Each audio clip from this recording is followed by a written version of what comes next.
Okay, waiting. Oh, there we go. Okay. Welcome, everyone, to Growth Talk number 15. We're here with Catherine, who is an ESFP and also one of my good buddies in the OP community. Catherine, how are you? How's life? Yeah, life is unpredictable as always, but Which is a good thing, probably, right? And it's getting to a point where it's like, is it a good thing? But I fare well in chaos, so still trucking along, sleep last style. That's what we do. I mean, you need a bit of chaos, right? You got to spice things up a bit. It can't just be predictable, right? So it can't be too predictable. So then life is, you need the balance. That's the double observing of it, right? You need to have a little bit of chaos, a little bit of predictability. So I'm working on the predictability part, but right now life is very unpredictable, which is fine. But working towards stability in the future. Gotcha. Yeah, it's like you've got to follow your NI path after you figure out what that is, and then. But there has to be some craziness along the way. Otherwise, it's not a very interesting path, right? You got to have some loops that are hoops that are thrown your way. No. Yeah. I don't know what you guys know what I'm saying. But I understand what you mean. Hurdles. Hurdles. Yeah. You need a challenge for sure. And I think all SEs kind of speak the same language that way. Yeah, totally. So the first question is a bit of an interesting one. Rose actually suggested this, but oh shit. So your last animal, which you would be. Oh wait, maybe we should say your type first. Oh wait, no, you have your type there. Okay. I have my type. SEFI, consume, play, blessing. Okay, so your last animal is going to be NI, masculine NI. If you were to give that masculine NI a spirit animal, what do you think would represent your NI? Oh wow, this is very NF, isn't it? It is, yeah. It's a tough question to spring on people, but come up with something. Maybe the way that I can describe ending up on masculine NI and perhaps double masculine NF sleep is I can get very stern and I get quite strict. I'm not sure what animal that would be, but that's how I describe it. Okay. So what animal? A very focused animal. I don't know. I do kind of feel like an eagle. An eagle, yes. Yeah, it'd be be strict. They have a path they're going on. You don't fuck with the eagle. Look at the eagle's face. That's not a animal you want to fuck with. They don't look like they're playing around. No. And that's exactly it. Even in pictures, it's actually a very good animal to call it, because sometimes in pictures I'll see my when I have a death stare, kind of a focused death stare, I'm like, yeah, that's me in a different gear, Yeah. It's not, and it's like a hyper focus and very determined state of mind, I guess. Okay. So eagle, sure. Is that is that when we know that you're sleeping, when you're just very focused and kind of stern? Is that kind of represent? Yeah, I mean, obviously it has many different characteristics. I think I've been trying to work this out since I got my type, right? What is actually when am I in sleep? It has many different natures. Sometimes it can be if it's an FI crash, then it can also be quite a helpless state of mind. It's and you go over past information and you process old emotional stuff that you've kind of accumulated over the years. So there's that, the perhaps more feminine side to it. But if it has to do with goals in my work, and if it's, perhaps this is blast, actually, I'm not really sure, but if it's extroverted stuff, I do become very focused on reaching those goals. And I will say that I move through life like a stalling car.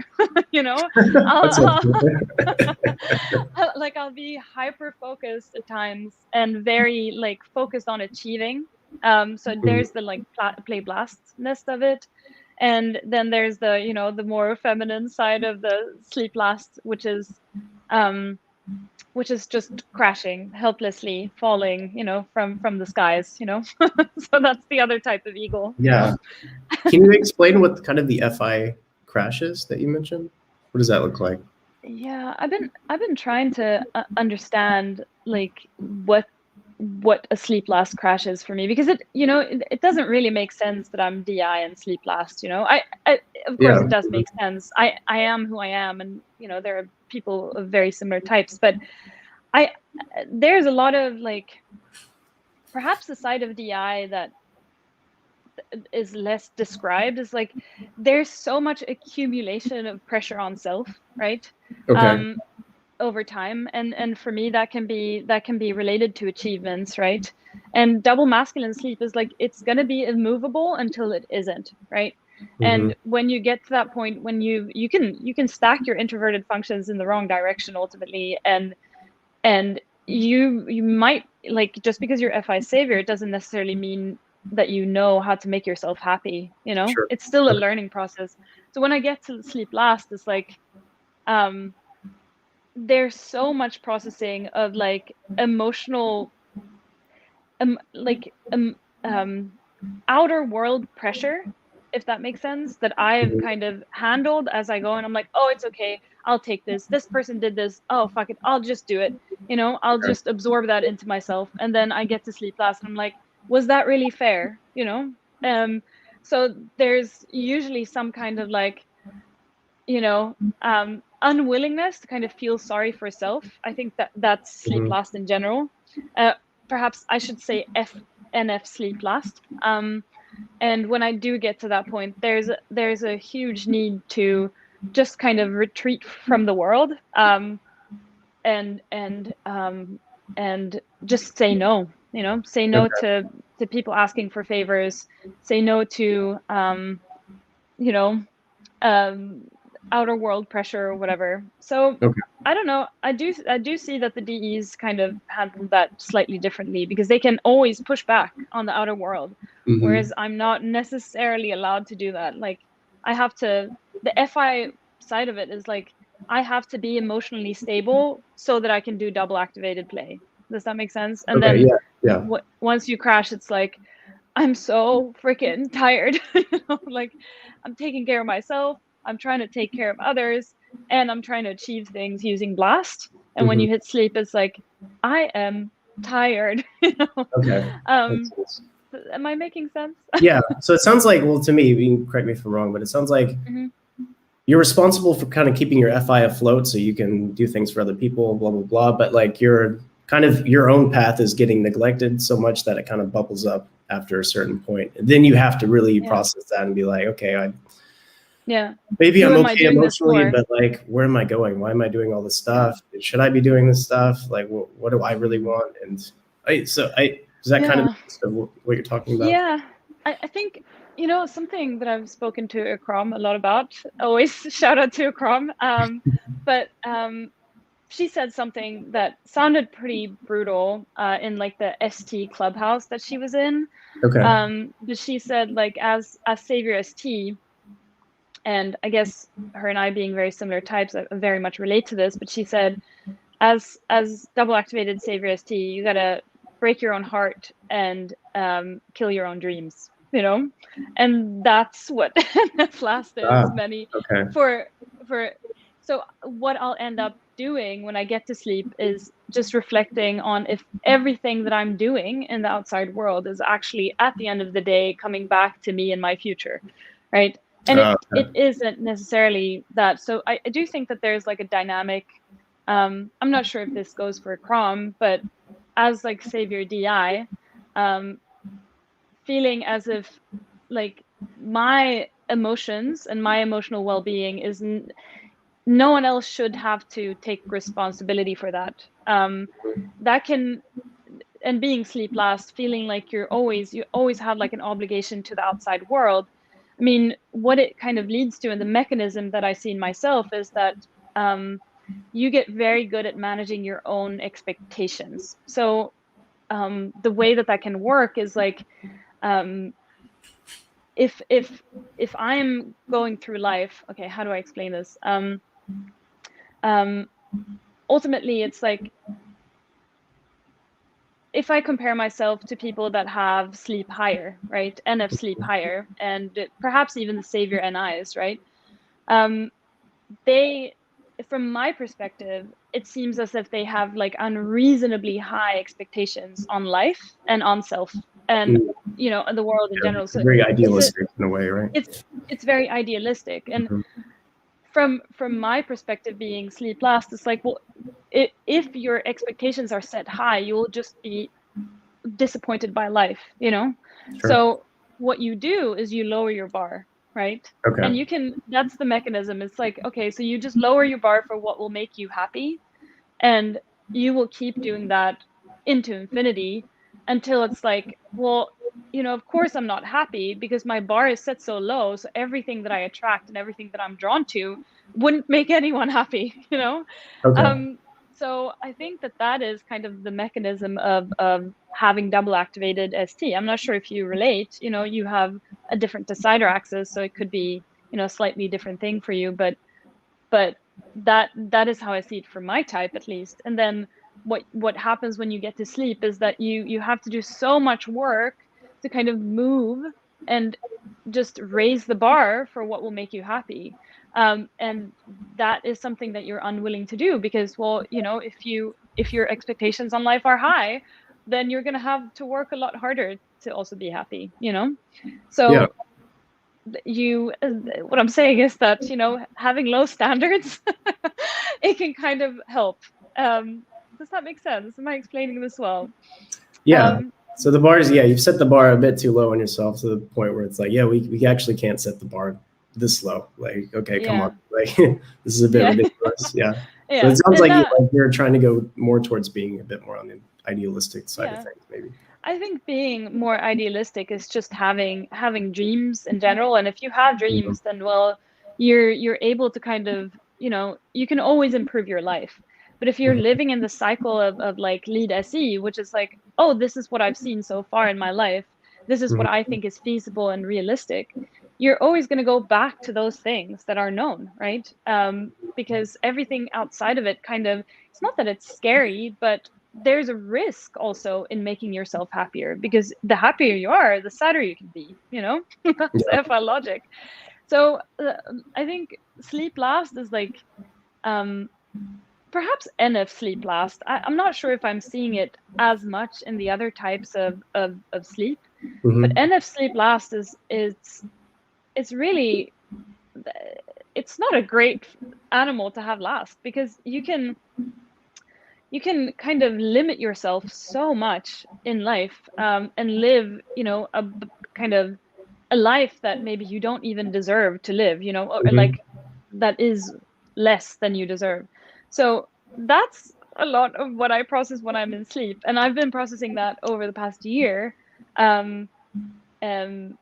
since getting my type. And it's also been very interesting being in the community and like hearing the lead NI perspective, or the savior NI perspective, of looking at I think sensors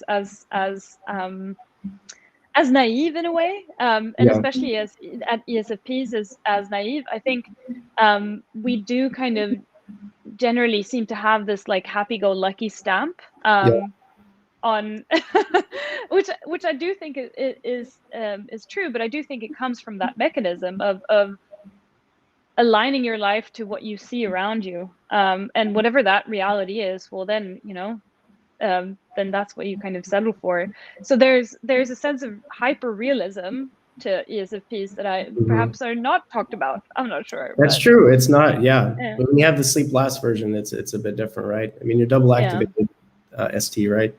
SETE. So so you're going to be like, not only a lot more practical and realistic, but also like a super double decider, I guess, as well, right? Because you're double activated TE, and doesn't help, it helps in some ways, but maybe not like on the other side of things. I think so like for my type, it's a bit kind of on the other side, even though I'm like also ST, also sleep demon, but like the top function I have is a subjective function. So like whenever you have a subjective function at the top, you have like, the world should be this way, right? For me, TI, the world should make sense. You shouldn't do that because it's stupid.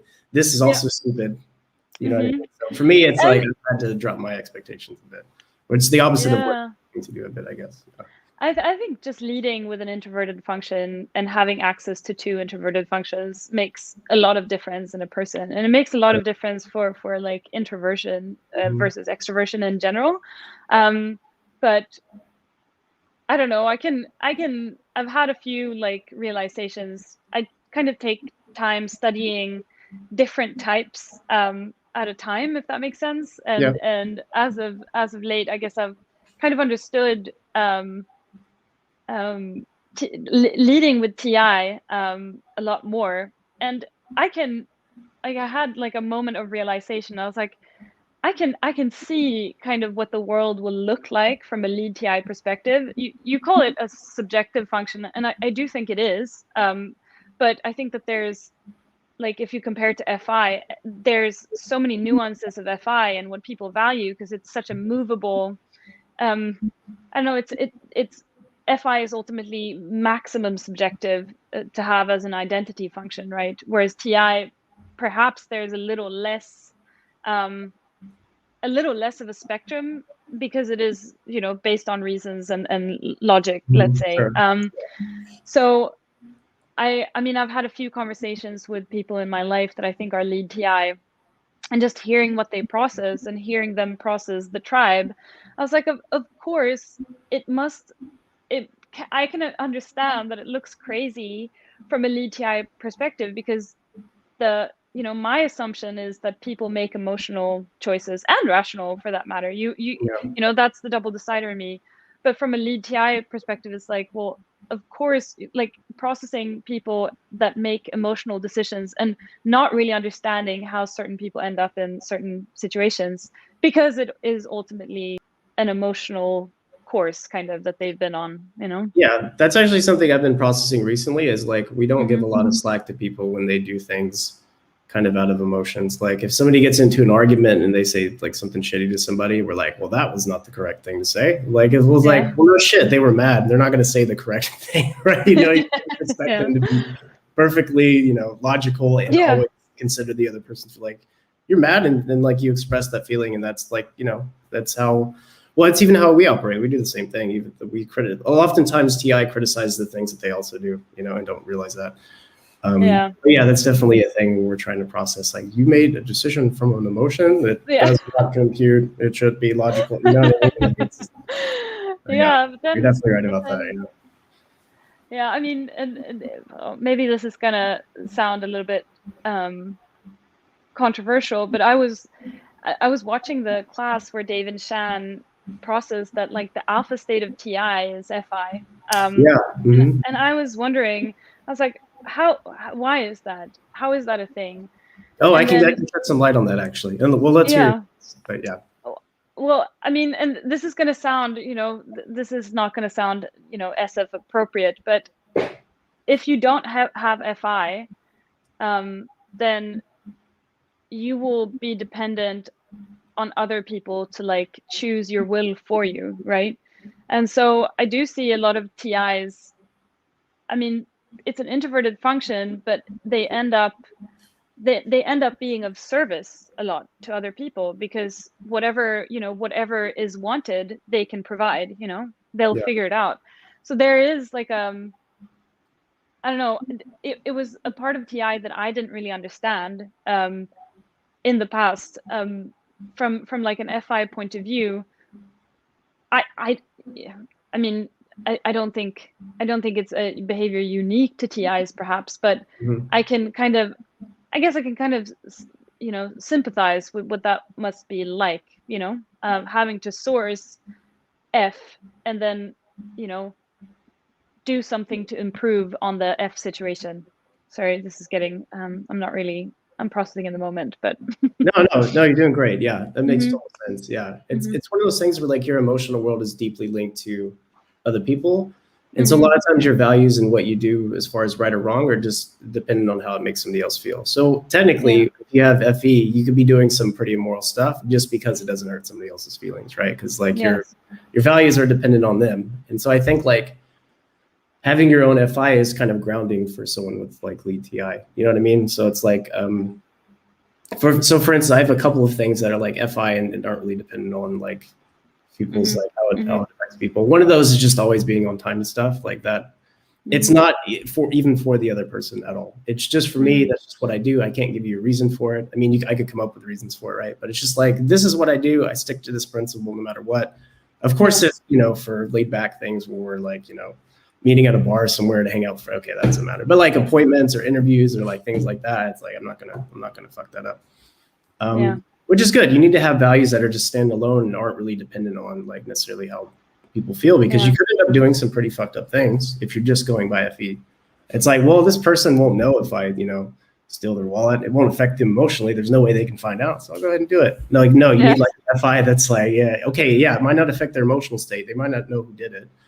That's not a great example, because they would be hurt because they're missing. Let's say somebody left some money on the ground and then couldn't find it. It's like things like that. You need something to kind of give you that grounding when you don't have FI, and not worried about, does this hurt the tribe or not? Worry about, is this right or not, regardless of how it makes the tribe feel. So I think it's interesting. I do think, what you say about the having morals. I never, when I got my type, I was like, what is my value system? It's so innate to me that I don't really process it. But the more I process it over the past year, I'm like, some of these values are actually not serving me, interesting. Okay. So there's, I think, depending on what type of FI you have, but like, I was talking to my friend the other day, and we have like a very similar value system, and we were like, well, you have to take care of people, you have to care for other people, you have to, and that will sound FE-ish, but it's coming from like our own moral compass of what is right and wrong. You're not doing it because the tribe values it. You're doing it because you value it, basically, right? Yes. And I can, like, will I judge other people for breaking my moral code? Perhaps, it doesn't happen a lot. I don't think that there's not a ton of people out there that just go, and only focus on themselves, right? But I know a couple people at the end. Okay, maybe there's a spectrum of reality that I'm not scanning, but that's also why the alpha state of FI is TI, right? It's like, well, is this actually working for me? No, it's not always working for me. Like the quest to always be a good person, this also FI, right? The quest to always like to kind of act according to and improve your moral standard and lower your expectations on life. Like at the end of the day, like I found myself in a situation where I was like, I don't even, I can't find reasons for why I'm acting this way or doing these things. And it's not coming back to me at the end of the day. Like, even with work, for example, like I do think that work environments in general are very T driven. They're, moving towards like having an increased focus on like people and culture and all the F stuff, right? Making it emotionally work, so that people of all kinds can share their ideas and come together and whatnot. But I've been in positions where I've worked for no money, and then I was talking to someone about this and making it work for yourself, or asking for what is fair, that is T, or T or T. So I was like, what is that? What kind of value is driving me to do play or consume play blast for other people, and then not going in and saying, hey, can you actually pay me for what I'm doing? Sure. So that's also where that's how I'm, in one way an introvert, right? Because I'm looking at my own moral compass and I'm saying I should be doing this. Then at the end of the day, it's like, it's a transaction, I don't, just because I, enjoy a project or believe in, whatever it is that we're working towards, it doesn't mean that I shouldn't also be able to kind of ask for, ask for things outside of that moral compass, if that makes sense. Am I just talking? It's like the TI is almost there to make and like, okay, this is my value, but is it practical? Yes. Right? Is it practical? Is this going to screw me over in the long run? You know what I mean? Yeah. I guess it kind of makes maybe makes the values a bit more realistic when you can logic them apart. It's like, okay, I have this value, but this value is kind of messing up my life, and maybe it's, you know, not working for me, right? So yeah, I can see how TI would be a good the opposite. yeah, right. Yeah. Totally. Yeah, need more TI. You know, what works for me. Yeah, and I need more FI. Yeah. So like, how did you see yourself as a kid? Were you pretty ESFP like, would you say, or did you see a lot of, you know, sleepy moments or NI moments, TE moments? Like, what were you? Do you feel like you kind of were along the same thread as you are now when you were young? I do think I've changed a lot. I think, you know, not having sleep, it just makes you live like 1,000 different lives. You know, I do feel like a cat. You know, I have 9 lives. I think when I was really little, I was probably quite SF consumey. You know, I loved being in nature. I loved reading about things, learning new stuff. I was also quite. I mean, I was shyer as a kid. Until kind of play kicked in, and then I wasn't so shy anymore. But yeah, the SF consume was very much like me being out in the forest, running around, me painting, doing kind of SF stuff, I guess, and SF pursuits. For me, I know that ST is, you know, technically kind of what gives a person skills, but for me, I think SF is also just practicing skills and refining it. Sure. So I've always done that, and the whole like skib super learner thing. I mean, if there's anything that I think people in my life see me as, it's like the super learner. You know. Yeah, didn't they call you Google as a kid or something like that? Was that you? Yeah. They called me. Yeah, when I went to school just a few years ago, everyone was like, "Oh, why do you really need Google if you have Catherine?" So I was like, "Oh God, info dominance," you know, always sharing, spontaneously sharing. But then, I mean, not to get too dark, you know, I don't want to bring all the sadness into the conversation, but I mean, I guess I had, you know, I have a lot of kind of adverse, is that how you pronounce it? Childhood experiences. Yeah. So I don't think that my childhood and the way that I grew up was necessarily, you know, it wasn't a childhood that really catered to my sense of, oh, you have, you know, you have the right to have things as you want them to be, right? There was so much chaos and so much focus on other people and making other people happy and healthier and whatnot, that I think my kind of the trajectory for how I developed as a person and perhaps my value system and whatnot is highly shaped by those experiences, right? So I think the play part really kicked in that, okay, so how can I help people either solve their problems, or how can I help them resolve emotional issues, and I guess what I've had to learn over time, which kind of does not align with my type, I guess, is that it's like I can make myself happy, and it's okay for me to be happy despite the fact that the people around me are not happy, you know. And it's something I'm learning at 32.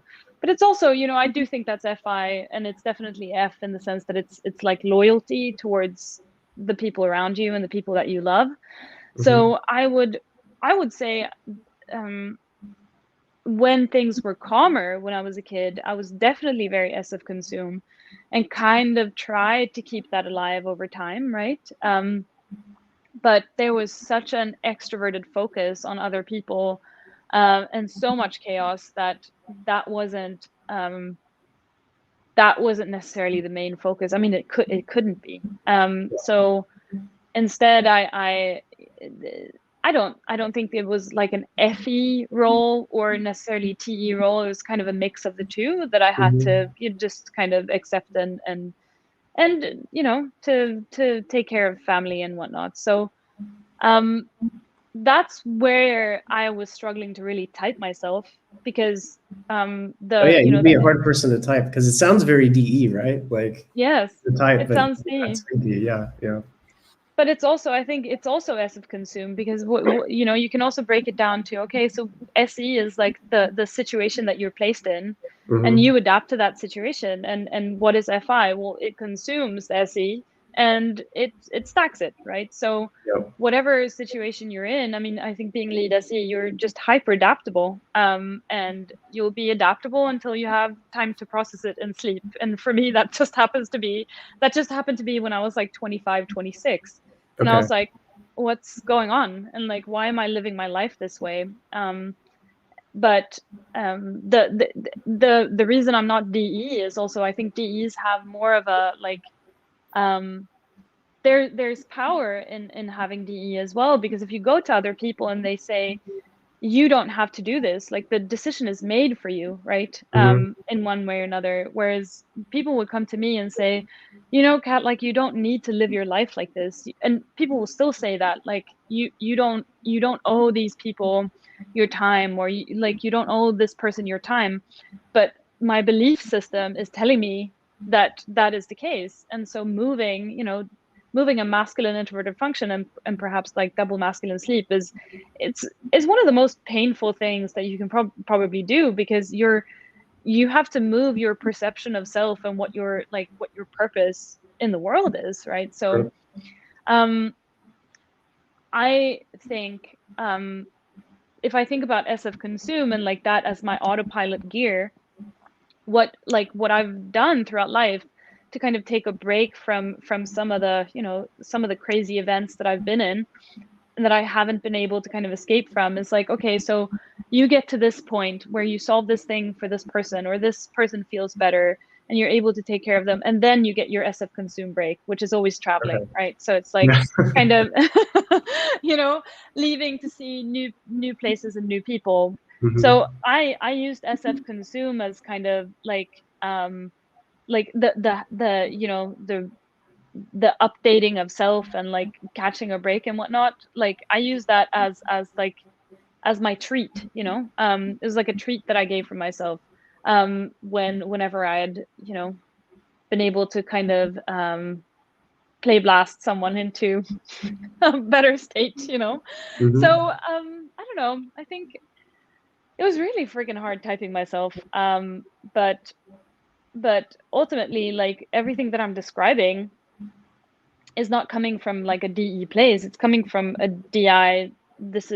These are my values, and kind of state. But then play was like, when did that kick in? I think I mentioned in some other interview that like I can remember going on a trip with my friends when I was a teenager, and coming back from that trip, like I'd met so many new types of people. Like I really put in the play gear, if that makes sense. Yeah.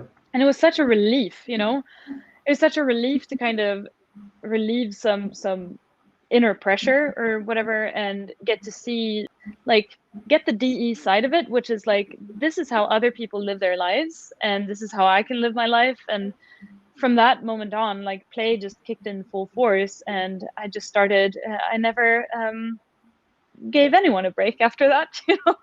So Okay. Interesting.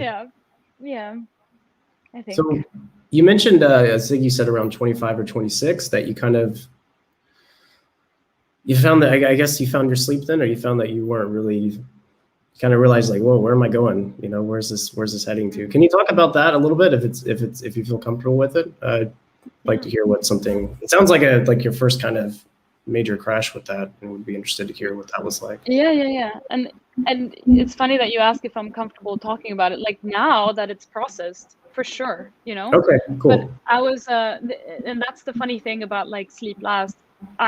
After, like, when that crash happened when I was 25, that's also like I think I entered a place where I kind of, it was like the first time in my life where I dared to kind of put my guard down, if that makes sense. Okay.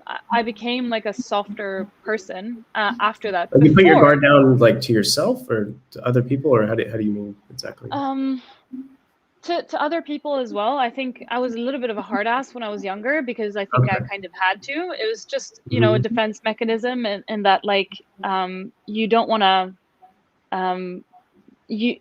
I'd been let down by people in my life, and I could not let that happen again. So, and it doesn't make for a great life, always having your guard up, Absolutely. like, and Definitely. you can't live your life to the fullest, right? Because if you can't let other people in, then you're gonna live some kind of, you're gonna live half a life, right? So I had to be alone. Yeah, you're alone, and then I did feel that way for a very long time, and it kind of was like that. My friends have even, like, the few friends that I have left from, like, my early 20s, they did say that, like, there's a huge change in you as a person, and now we feel as if we actually know you. Before, there was like a wall, and they could not, like, they knew that if questions were asked about how are you doing, how's everything in life, there would either be aggression, which was like, don't come near me, or it was like, I knew for myself that I couldn't talk about certain things that weren't processed, because I would just cry about them, right? And I think it's still like that now. I don't have a mountain of things in the back. But when I crashed, I'd kind of seen it coming for a while. I knew that I was just, like, how do you say it? I was just tensing up, and I got more and more stern and more aggressive. And I guess that is, you become more masculine towards the outer world if your emotions are moving on the inside, right? So I do think it kind of, I'm not masculine DE by any means. I thought I was, because for a while I had to be. And then the crash came when one day, I can't remember what the actual event was, but I couldn't see, like, a solution to a problem that I was facing with other people that I was trying to help. And I remember feeling as if, like, I don't have any more, I can't find any solutions to solve this problem. And when that happened, I had to, like, I just entered this emotional crash, and it was just, there was so much to process. It was, it was 25 years of not having spent time inside my head, because, if I'd done that, then, the more negative things do you have to process, the less you want to process it, right? So I spent, I spent a good, 5 years probably, in some kind of, like, it's probably not like a clinical depression or whatever, but it is ultimately, it was a place where I didn't feel as if my brain was working. I couldn't share information. I couldn't blast as well, as I had before. For 5 years. Wow. Okay. Yeah. And then, I mean, I didn't necessarily understand that I was going through that. So the problem with double masculine sleep is that you then, and play, it's like, whatever situations that I'd been in the past that that had led me to a point where I had so much to process, I would just go out and look for those again, right? Because it's a place of safety, I think, even as a lead SE, I'm a creature of habit, right? So I had to go out and kind of make the same mistake 1,000 times. And I think, to this day, I'm making those mistakes, but just a little less so, there's progress, right? So that was the first.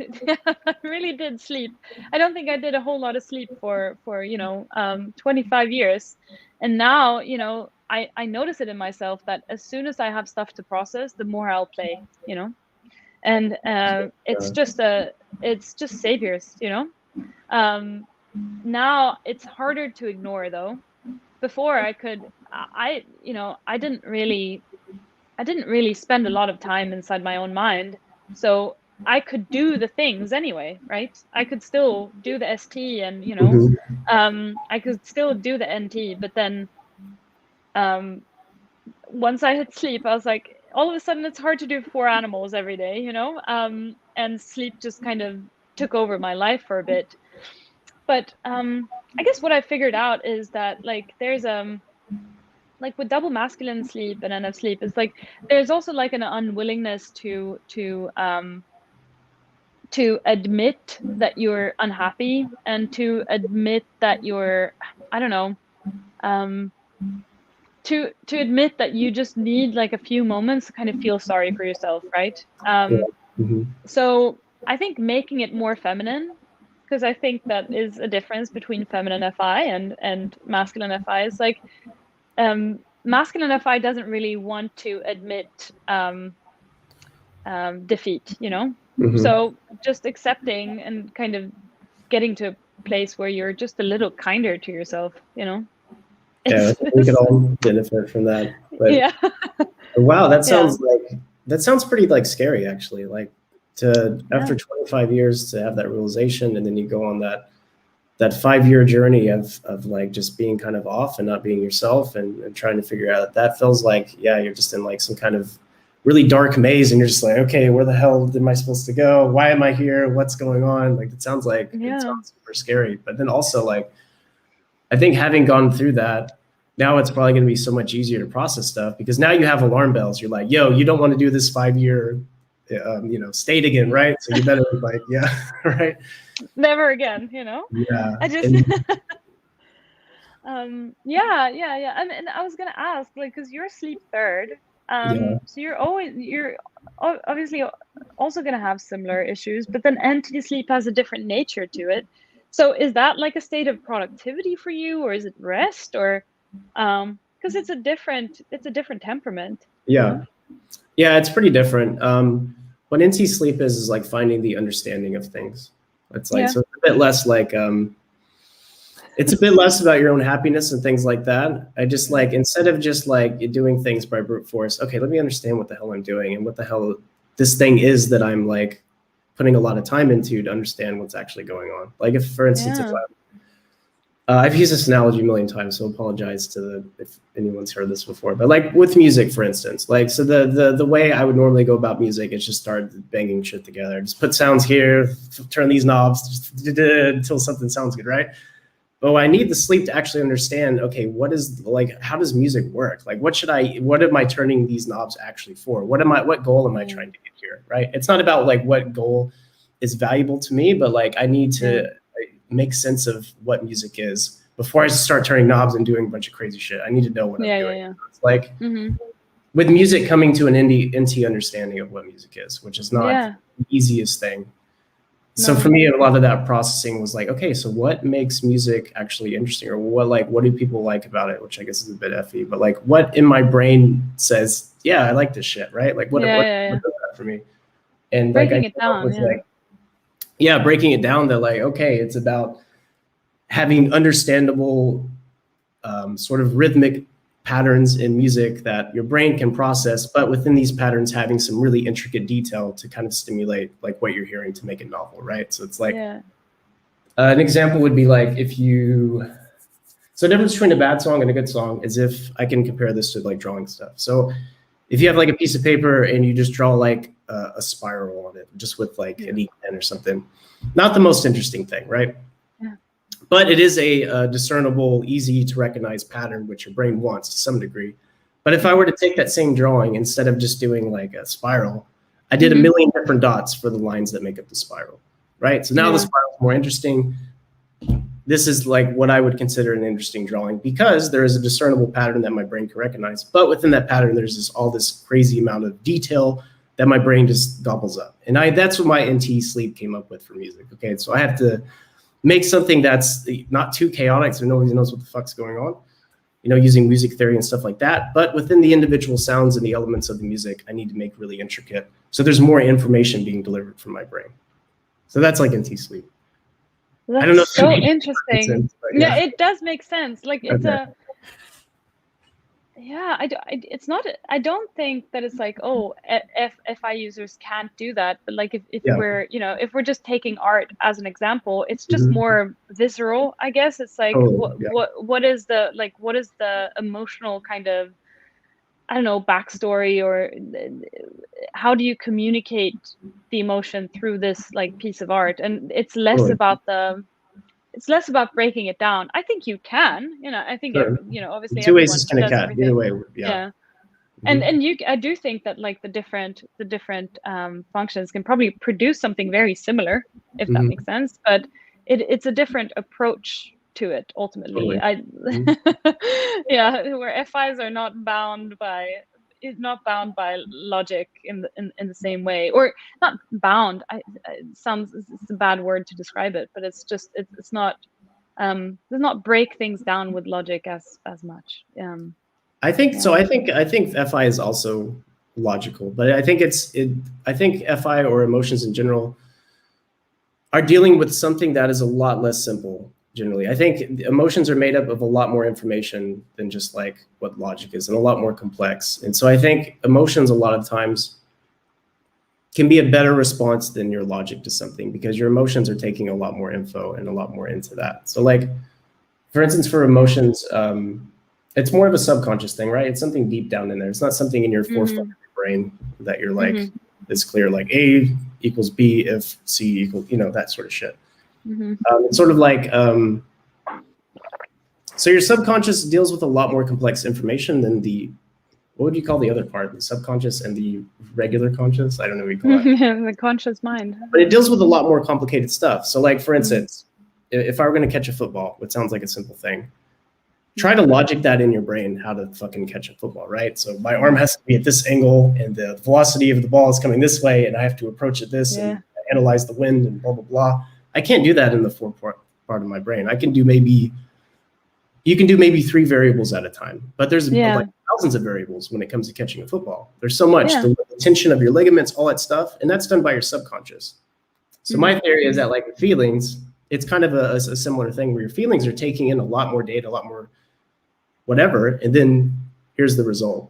Now, good luck logicking that result or finding out the reasons, because there's a million different things that make up that thing. So I think actually feelings are a lot more powerful than logic, and can handle a lot more complicated things than logic will be able to ever to handle. Like with art, you can only logic it so far, but generally the feelings are going to communicate to you better what's going on, because logic can only go so far. That's kind of, I don't know why I'm blasting. This is your interview, but I'm going off on tangents. Oh, I love it. Yeah, it's making me think of I think I said this in another interview, so I've already blasted about this, going over known info, but yeah, it's like a sin for SEs, right? yeah, we're both like, oh, sorry if I've said this before. Sorry, but yeah, I mean, I think it's true in a way. I think the different functions handle completely different sides of reality, and we're all the TE truth, or like the ST play truth, is like everyone is needed, because if you remove one expertise from like the ST play kind of matrix, well, then everything ends up falling, right? So in terms of like the discussion that feelers are having, I think especially today, like in many societies around the world, it's like there are certain values that will serve us more than others, right? And that's the conversation that's being had. And it's I do think that it can end up being a crazy discussion, because who knows what's right and wrong in the F realm, right? But that is the, I mean, I mentioned kind of how the workplace is changing in terms of like people and culture. That's something that we're seeing now, and ultimately it's a bunch of feelers saying, yes, we can make things work together, but how do we make people also want to go to work? How do we make people want to share their ideas and be comfortable? How do we see the people that are uncomfortable sharing their ideas and let them in? And what is the like code of conduct, the moral code of conduct, and the culture that we need to create to kind of also include those people, if that makes sense. Which so also makes it work better, right? If people are happy, it's going to TE work better, right? So it's ultimately showing that as well, exactly. Right? It does improve the efficiency as well. And I've had so many conversations at work where people, and blessed, but like TE saviors that are really trying like their hands at creating a good culture. And I think some it depends on the person. of course, but I've seen a few really terrible tries at it, where where a formula has been created for what is considered good culture, and I was like, well, feelings are vibes. Also, it's like saying hi when someone walks in. It's being welcoming. It's like doing all the abstract, perhaps from a thinker point of view, nonsense that actually improves communication overall in the workplace. And I was like, it's not, you can sure, add a ping pong table and then let's see if that thing makes people happier. That's not ultimately what people are looking for at the end of the day. People but it's don't want to. Something. It's like, at least we want to make things. We care about your guys a little bit, at least to get a ping pong or to have a stupid pizza night or whatever. Which isn't the whole thing. If you just throw that at them and that's it, then it's an insult, right? But like, yes, exactly. It's like a step in the right direction. That was kind of the vibe at the place I worked, and I was like, guys, this is not it. This is not it.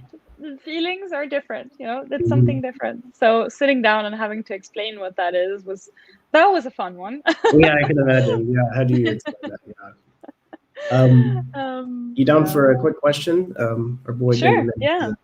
Let me say hi to everyone first. I feel like... Oh yes, I haven't looked at the chat. So hey Anna, good to see you. Hello Anna. Hey Melanie, how are you? Hey Melanie, I love the pink hair. Yeah, I feel like her hair changes every time. It's usually something amazing. Like, oh, what's Melanie's hair today? I'm like excited for it. I'm like, yeah. It's always fun. Let's see what's up. Bloodfang beloved, good to see you. Good to see you. Caden, how are you doing? Hey. Oh, the dog. And our boy Reggie. What up, Reggie? Hey Reggie, how are you? Been a long time. All right. So we have our question. So how does Catherine see STNF as energy temperaments and NTSF as info? Okay. Do you know what he's talking about there? I'm wondering. Yeah. Yeah. Okay. I posted something on the Facebook group, and I kind of my comment that I posted was like, oh yes, I definitely agree with this. And I'll be honest, I haven't really synthesized what observations kind of led me to agree, but my instinct is to be like, yes, that makes sense, because we kind of compared our sleep before, right? And it's NT, and I think any type of T temperament is going to be productive in a sense, right? It's about actions eventually. It's about actions. So if we're talking about like ultimate rest states, I do think that NF sleep, for example, is ultimate rest. Like, it's the most resting a person can do. So gamma quadra, like, we're going to be it's perhaps why Dave and Shan process chores so much. Like, it's to a level where I can't always necessarily I can't necessarily understand it, if that makes sense, because I don't have sleep. But they have, like, their play and sleep balance is so energy focused. It's so much ST play is productivity and NF sleep is rest, So I guess I kind of saw it in them at first, because I was like, we're very similar types in a way, but I still don't understand what it is they're processing, because I don't have sleep. So they can, because they have sleep, they can plan for sleep. So I was like, okay, so if sleep is then rest, like, is that true for the other quadras? And I don't think it is. Yeah, I don't for me, it's not rest. Like, NT is not a restful process. I'm like, my brain is like revving on the red side when I'm trying to figure things out. It's not a restful state. It's not, I guess sleep is also compared to you conserving energy, but I don't think you feel like you're conserving energy because you're not doing stuff. Yeah. You know what I mean? That's the lie, but you're spending as much energy sleeping, if you're doing it right, than you are like out doing stuff, right? And for me, sleep is going to be a lot more draining than actually playing a lot of times, depending on if the thing is aligned with my TI. If I don't want to do it, if it's not logical for me to do it, then I'll get drained from it. But in general, I think sleep, I don't think it's really necessarily. With sleep, you're trying to conserve energy, but you're doing it by sleeping, which doesn't necessarily conserve energy. I guess that's the point I'm trying to make. But. Yeah, exactly. So, and I think that's especially for the people that have TI sleep. Like, ST sleep is, they call it building things in reality, and it does seem like a place where, you know, you're taking all your kind of refined SI processes and skills and like applying them to reality in some way. So ST sleep does not seem like rest either. So it you know, what energy is about should be down to the temperaments then, like if we're just working from method of exclusion, right? So when Ben wrote his post saying that STNF are energy temperaments, I was like, that makes a lot of sense. Then that make like the most energy focused quadra, and perhaps why like OP and Dave and Shan's kind of thinking is so colored by productivity, and like, you know, they talk a lot about business and doing things, is because they're gammas, right? And then NTSF are info temperaments. And the only thing that I don't really have like observations on is why how the NT and SF kind of work out as info temperaments. But I do see, I mean, I see that in myself. I don't, you know, when people describe as of consume, it's like, oh, it's, you know, making yourself look pretty and whatnot. For me, it's, I mean, of course it can be that. I'm not saying that I'm, you know, that's not in my, I mean, it's not my biggest interest in the world, but SF is more about consuming.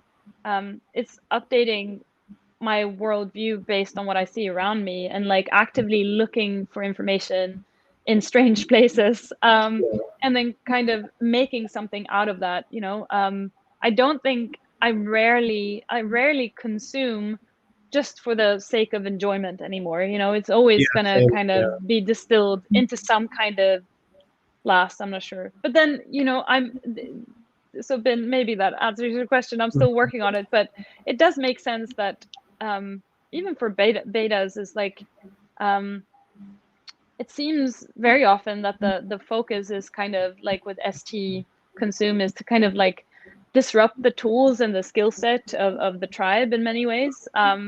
But that isn't necessarily like information harnessing, if that makes sense. It's more because betas, I see kind of beta quadra as like natural motivators, and that ends up being very much the focus for beta quadra, even if it's an ISTP. Like, look at Tom Bilyeu, for example. You know, he's all about that. He's all about that. So your focus is always to get to the NF eventually, which is your blast. Yeah, so, exactly. So the output is an F, and it's how do I explain it? It's some kind of like, how do we align the like belief system of the tribe? Like, how do we? It's almost like a preacher type character, right? So it seems kind of I don't know, going on around here. It's all unprocessed. It's kind of directing the NF, right? Especially if I feel like if you're NF sleep, then it's like, you know, where should I go? What should I do? Like, well, on the spectrum of valuable, here are the patterns that I've stored that will make you happy. Maybe try one of these, you know what I mean? Yeah, yes. And Benjamin, I might actually, if you want, get you on here sometime. So I've seen the theory going around. I think you've discussed it with me some months ago, but I myself haven't quite wrapped my head around it a lot, but I haven't put a lot of time into it just yet. So, but I think a lot of people are definitely resonating with it, and it could be like, something really good. So Benjamin, if you want to come on the channel sometime, maybe we can just do like a video if you want to blast out your temperament. I would be interested in, I think it'd be easier for me to understand if someone blasted to me as well. So I would be curious to do that. So hit me up, Ben, if you want to do something like that. If we go down that route, I think we have a couple more questions. Okay. Okay, let's check this one out from Caden. Do you memorize or learn through spaced repetition or rote learning through your NI? If so, how? How do I learn? Do you memorize or learn? Memorizing has never really been. Maybe we could get a better definition of the terms, because I'm not immediately sure what spaced repetition. Rote learning, I'm assuming, is just kind of brute force memorizing stuff. I'm not really sure. So maybe, Caden, if you have like some clarification, unless Catherine, you already know what that means. I don't know what that means, but I think if I just kind of answer how I learn in general, it's like there is very much not a process to it. If my FI gets interested in something, and even better, you know, NF sleep, if that gets interested, in something, it's almost impossible to not learn, is just how I'd say. It's like there's no active effort in taking in the information, and there's no real process to it. Like, I'm a researcher and strategist, kind of, just for short, and that's what I do for a living. So part of my job is about learning about new things, right? Okay. And people, culture is ultimately kind of what I study. And because I'm interested in other people, and I'm interested in culture in general, it's hard to describe, but like, I'll remember everything that I read because I'm interested in it. So I've done a few projects that I was like deeply passionate about, and I can remember almost every, the gist of the general pattern of every newspaper article that I read before going into like the, doing the actual like qualitative research and doing immersive research. And then I remember everything that everyone said because I was just hyper focused on the conversation. So it's hard to describe. I've said this in another interview, so sorry for old info again, but I had a colleague that I think was TISI, sleep, consume, blast, probably something like that. And he asked me, he's like, oh, we visited like an amusement park. We were on a guided tour, and he's like, are you making sure that you're looking around? Because that was kind of in my instructions to him. I wrote like a formula for how we were gonna kind of go about the research. And I was like, okay, what would I do? That's what I wrote down. And I was like, wait a minute, are you saying that you have the option to not take in everything that's going on around you? So that's what SE is. It's unfiltered, just open funnel to the world. So there is no process to learning. If that makes sense. Yeah, sure. Yeah, I can resonate that with as well. If you have consume first, it's like, this thing is so built in that I'm not trying to do anything. So I couldn't tell you what I'm trying to do because there's no trying. It just happens. So yeah, exactly. And then it's so funny, like consume demon people, they talk about consume as if it's like, oh, I'm reading a book.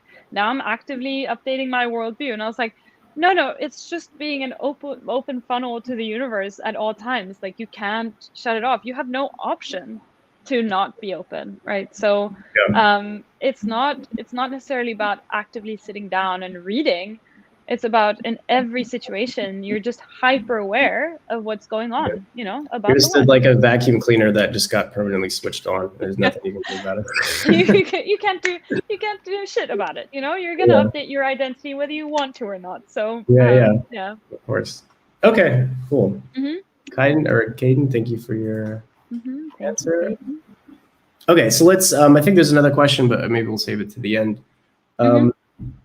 Yeah, so I feel like we got a good read on kind of how you progressed and some of the sleep troubles you ran into.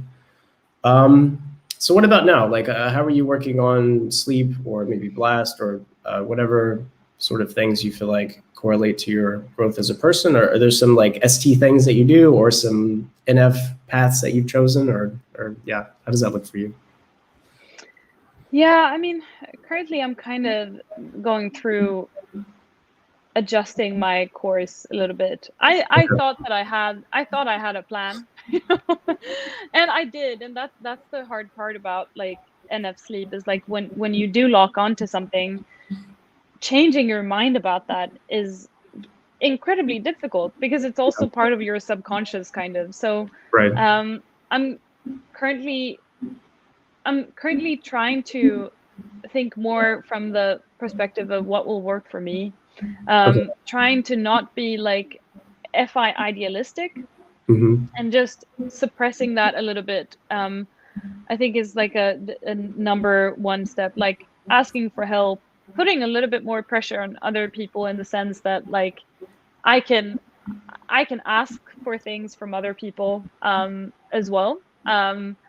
So for now, just before this call, I mean, I'm hopefully getting a job that I think would get me to a place where I'd be very kind of balanced with chaos and control. Ultimately, Okay. it's like a flexible remote position. I know a lot of people do it now after COVID, but this is a company that's really doing it. So that would be like an ideal state. I could work. I could have some kind of security and safety and predictability in my life. And I've jumped around a lot, so I've lived in so many different places. My goal for now is like actually having like a kind of like a base camp, either, you know, living in a van, which is a base camp, it's a mobile base camp, or just like being able to kind of buy a place, you know, which is, it sounds like, you know, the SFs and the STs should have that under control, but it's just never been like that for me because of circumstances, right? So and also thinking more about like what, like when I'm not an employee anymore, what is the one thing that I want to kind of leave the world with, right? And perhaps this is like double activated TE, but the output is always going to be some kind of like business. And I do want to own my own business at some point, because I do have Play Blast lined up at the end of the day, and I do kind of enjoy being productive. Yeah, that's kind of what I'm doing now, and you know, exploring different paths. I think in the past, like when I've bumped into Masculine and I, it feels like an all or nothing situation. And and I do think that they're very correct about the fact that like the alpha state of SE is NE, just seeing multiple different paths, not being a perfectionist with the observations ultimately, and not becoming and continuing being the stalling car through life, you know. So that's kind of what I'm currently working on. I think, yeah. Does that make sense? Yeah, it does. It sounds like, yeah, you're trying to find the situation that works best for you. It sounds a lot like people anyway. Yeah. Yeah, I'm becoming an ENTP. And I sleep a little bit too. Like, what would be the best setup for me? Yeah. Work the best in the future. And then there's also some FI in there. Like, okay, what can I bring to the world, or how can I do something that's valuable ultimately, right? Yeah, it makes sense. So all in all, how do you feel like OP has helped you? Do you feel like it's had a massive influence on you? And what are some of the things you've kind of seen change in yourself since learning about OP? Well, I think everyone kind of needs permission to do their demons, right? Fixing them too, right? Sometimes you feel like these demons are just how you are, but it's like, oh, I can actually change these? Okay, great. Yeah. Exactly. It's taken me a while to process my type. But in doing so and getting my type back, so many of the things that I knew that I was struggling with, that other people would say, hey, Kat, like you're kind of stuck in a gear now, which is the double masculine sleep part, you know, like why are you making the same mistake over and over again? Why are you spending time with these people? And like, you know, all the things that I knew, but just kind of rejected and said, you know what, I'm not gonna, like, you don't know what you're talking about. Except like, I don't know, doing sleep is like the ability to say no and set boundaries, I think. And it's hard to, like, it's been hard for me to say no to the outer world, and just having a piece of paper and having two people, Dave and Shan, come in and say, this is your code, and this is what you like, this is what you're like as a person, helped, because it's a piece of sensory proof, you know, that the abstract is actually real in a sense, and that whatever kind of ideas I have of myself and, you know, what I'm allowed and not allowed to do, they're actually not real, you know. So I think there's been, I can't say that I've like, it hasn't been like a process without desperation, you know, but OP has definitely, it's changed my freaking life, you know, because I'm able to, like, I made decisions within 2 months of getting my type that I was just waiting for permission to make. Wow. Okay. So and that's kind of when we started talking as well. I mean, it was a little bit of a crazy situation, but things have changed a lot since then. So it's actually helped me just change my life and do things that were kind of lingering in the background that I would just suppress and say, oh, fuck this, you're not gonna, this is unrealistic. You can't do this. You can't do that. Right. So. Yeah, totally. Yeah, I can really relate to that. Like it kind of puts some stuff out there like, maybe you want to consider this and this and this, or gives you a little like a kind of a map in a way, not a map that you should take too seriously, but at least it can kind of point you in the right direction to go see things from a different perspective. So yeah, can definitely relate to a lot of that for sure. That's good that I'm glad that it's helped to that degree. It seems like most people that have really dived into it have really gotten a lot of benefit out of it. So it's always good. Did you feel like you had permission to do blast after you got your type? No, it was. I guess with ETI, it's never a permission thing. You know what I mean? I forget. Yeah. It's more like I didn't even know that it wasn't blasting. I didn't even know that like that was a thing. Yeah, and that was like something that I was ignoring. I'm like, oh yeah, I guess I'm not doing that. Wait, you're supposed to do that? Oh, okay. Yeah. Shit, I think with blast it kind of shed some light on there was the void in my life that I didn't realize I was leaving, I think. Yeah. And then I think a lot of it was just like realizing that demon FE doesn't mean you have like a mental disorder, that there are other people like that too. And being IP, you don't see other people, so you don't understand that other people might be going through the same thing.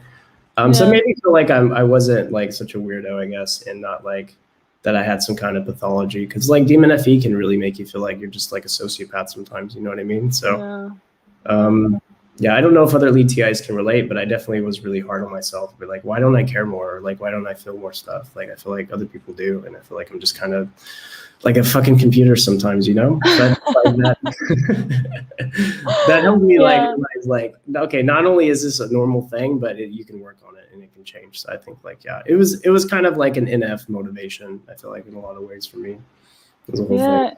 Interesting.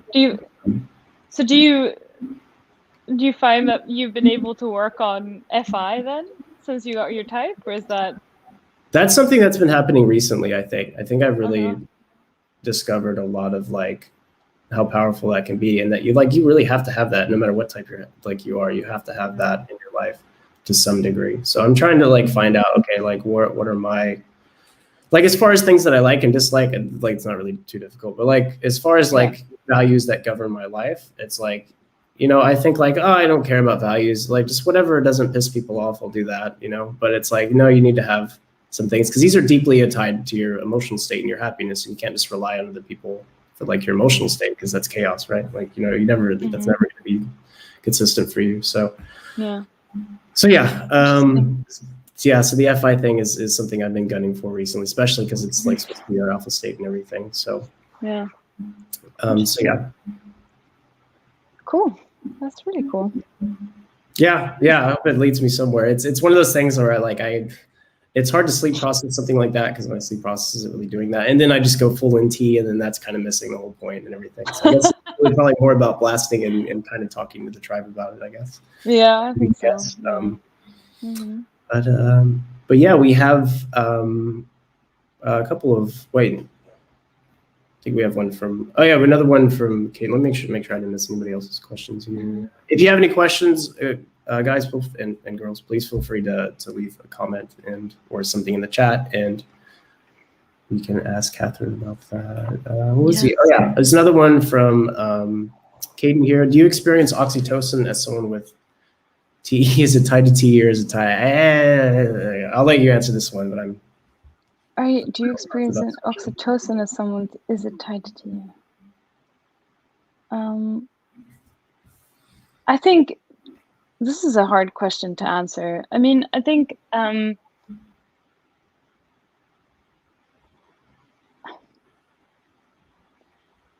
do think that like FIs kind of, they have their own emotional state, and like vibing you can, if you're feeling good, you can just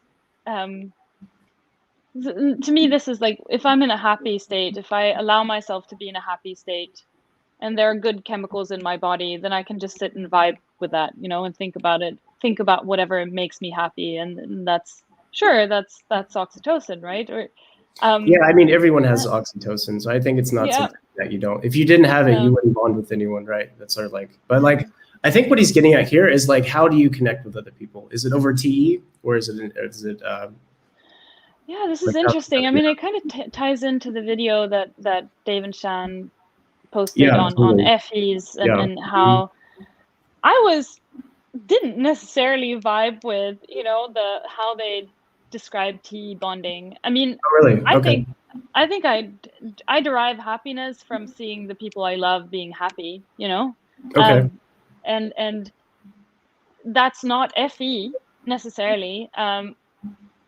But it's some kind of emotional bonding more than anything. Like Dave describes acts of service, and I think that I do acts of service as well, for the people I love. I mean, I've been a freaking administrator for for most people I love in my life, so of course there's that as well. Perhaps it's also the double deciding.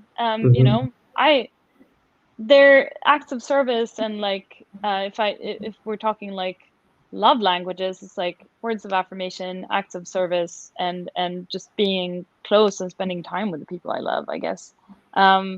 So how do I bond? I don't necessarily vibe too much with how TE connections were described, because I think, ultimately I want to get to know people, and I want to know Yeah. what kind of, whatever it, however they work, right? If it's So like building like, an IKEA couch with somebody is not necessarily going to bond you with them to some degree, right? Or no, I mean, I really hope not. Sorry. It just sounds, I think, if I care about someone, I want them to know that I love them, and I'll do whatever I can to express that, Mhm. words and making them feel good in whatever way possible. Mhm. So yeah. Okay. Does that answer the question? I'm not sure. Sorry, Caden. I feel like I'm not giving great answers to your questions. Sorry. It was really good info. I don't actually know if it answers it either. I'm not really sure how to answer that. I Mm. think it, like, at least from my, but I feel like maybe Caden's TI, or at least he's for like TI questions. Correct me if I'm wrong, Caden. But like, to me, it's like, okay, you meet a new person for the first time. You don't know this person; they're a stranger, and at some point, you want to get to where you feel like you're connected to this person, that you feel like you're friendly, right? You're on friendly terms. FE way, we have our way of doing that. We say nice things, or we indicate positive emotions towards the other person. We Mm-hmm. say that we, Yeah. hey, I want to be friendly with you, so here's the signals I'm sending for that. And the Yeah. other person has to send signals back, and that kind of puts us together. I think Yeah. the way he's seeing is maybe if you're not FE and you're TE, there's different signals that you're sending there that aren't necessarily emotional signals. And maybe Yeah. that's what I'm kind of getting at. I'm not really sure. This is interesting. I mean, I do think that the TE aspect of it is that I want to, I'm with TE, you're scanning for reasons, right? Mhm. So, perhaps where there can be a hurdle with the opposite decider axis is that, people that have TI are going to see reasons as personal, so they're going to be less willing to share it.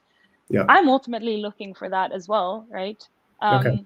But when it comes to just communication style, I um, I've always, I think I'm quite a smiley person in general. Not Mhm. always in the interviews I've done on the OP, because it's like info processing, and it's kind of, Yeah. not just like play fun, if that makes It's a sense. different But if I'm environment. in, Yeah, totally. yeah, it's a different environment. But I do I remember when I started working, kind of tying back to the whole culture thing again. It's like sending good vibes, sending positive emotions, like, body language, being happy, smiley, and like Mhm. giving an emotional ping back to what the other person is saying. I think it's probably like I can do that on default. But Mhm. as I've gotten older, also like observing people around me with SE, I've been able to kind of see throughout my life that some people do that more than others. And I was like, Sure. that's Yeah. really freaking nice, and it does send good vibes, and it just makes people trust you more. Mhm. So I think when I bump into someone who's more stoic, it's really hard for me to like kind of, I don't know, gauge where they're at, Totally. Yeah. and gauge whether they actually want to be part of the conversation or not. Mhm. So I am looking for F ping back in many ways. I Okay. depend on it to like navigate the situation, and I want to give that to other people so that they can feel comfortable. I don't think that's FE necessarily. It's probably also part of my value system and being Yeah. like an F savior in general. I do think that T's in general can have more of like a stoic demeanor, if that makes sense. Yeah. And especially TE saviors are more like businessy, and I can have trouble navigating that. Yeah. Same. Oh God. Yeah, it's really tricky, it's super Yeah. tricky. So maybe there is some sort of basic like sort of bonding and connectivity dance that we all do regardless of TEFE, but maybe it comes in different flavors based on maybe what functions you have. But maybe essentially we're all kind of doing the same thing. I would Yeah. guess based on kind of what you said and what I was thinking. And yeah, it's an interesting question though, for sure. So yeah, thank you, Caden, for the question. Thank you, Caden. We got another one from our man Reggie. Hey. For both of you, how do you identify the NI themes and or mission statement in what you are working on? Is an NI theme and a mission statement the same thing? Kind of. I think perhaps a mission statement is very much like an kind of NT blast or NF sleep kind of thing, I think. Okay. I'm so bad at kind of explaining this from my own point of view because I don't have sleep, but I do it all the time at work for my clients. I mean, ultimately, like, this is kind of my job, understanding people's businesses and kind of positioning them on a market, and mission statement is at times, an actual mission statement is at times part of that. So basically what how I identify it, that it's also, it's just a chaotic process. It's just about taking in, listening to people and what they're saying, and kind of finding an underlying pattern in what they do and how they do things and why they do it, right? And that just synthesizes into kind of an NI direction and an NI abstract space in the SE realm, which is unoccupied by other businesses, right? So that's my SE example. How that happens is not as easy for me to describe. That's what being NI last is. It's like all of a sudden it's just there and it's already crafted. So I'm like NI blind, in a sense that I'll consume so much, and then it happens to me in projects at work. I'll wake up in the middle of the night and I'm like, oh, I got it. Now I know. Yeah. I can. It's a feeling for me because the feeling is, I know I'm heading in the right direction, and I can trust that if I keep stacking things in that direction, I'll find an answer soon. So it is just like an SE consume to NI kind of process, and for me, that just part of that happens to be subconscious. If I could, sorry, now I'm like blasting about this for a little bit too long. Sorry, but that's okay. I described it to someone as like, it's a subconscious process in many ways, and it's like building a bridge, right? So when you build a bridge, you have to build it from two different directions, and the bridging the SE and the NI is about like ensuring that there are no like emotional or logical leaps in the middle. So you don't want to build a bridge and then all of a sudden you come to the middle and the two different sides of the bridge are not meeting up. Sure. What ends up happening in my mind, I guess, being a single observer, is that I'll start with SE, and then after a few interviews or whatever, however I'm doing the research, I'm like, okay, this is a reoccurring pattern. And then you just kind of throw it up to the other side, and then you start stacking the NI from that direction. And then the more information you have, you can adjust the NI, and then all of a sudden it kind of meets up, and it all makes sense. Okay. Sorry, Reggie, am I explaining this well? Yeah. And for you, Dave, how do you identify NI themes? So I think this question is being asked from a different perspective. I wouldn't see the NI for the mission statement so much. The NI for me is like, what do we like? More like what needs to be done to get it to work, to get it to be successful. Yeah. It's not about whether how do I say whether it's successful or not, or what's kind of the, you know what I mean? I feel like it's a bit more about like, what does the system look like? Like if I'm working on a project, I have to have some kind of model in my head of what the system is, or what the system should be ideally, right? An abstract model of where all the pieces fit and all that stuff. So that's what NI is doing. As far as like the mission statement, I guess the mission is more correlated to, well, it could be TI or FE. So it could be that the project I'm working on is something that is going to be beneficial for me. So the mission statement is, this is going to make my life easier in this way, right? Or the mission statement, it could be, this is going to make other people's life easier in this way, or this is going to provide value to the tribe in some way. So it's like, I guess the NI is kind of involved with that in a bit. I think, I guess you could also see NI as like, okay, the final destination of the project. Usually NI for me is building a model, but NI, I guess, could also be about the trajectory too. So the end goal of the trajectory is usually defined by my decider function. So it's either like, is this logical for me, the end result, or is this going to be valuable to the tribe in some way? Yeah. Okay. Interesting. Yeah. It is. Yeah. It has a different flavor to it for sure. Yeah. Yeah. Yeah. Very interesting. Yeah. Yeah, Reggie, I hope that answers your question. If you have a follow-up or need more info, you have a few minutes to throw that in the chat.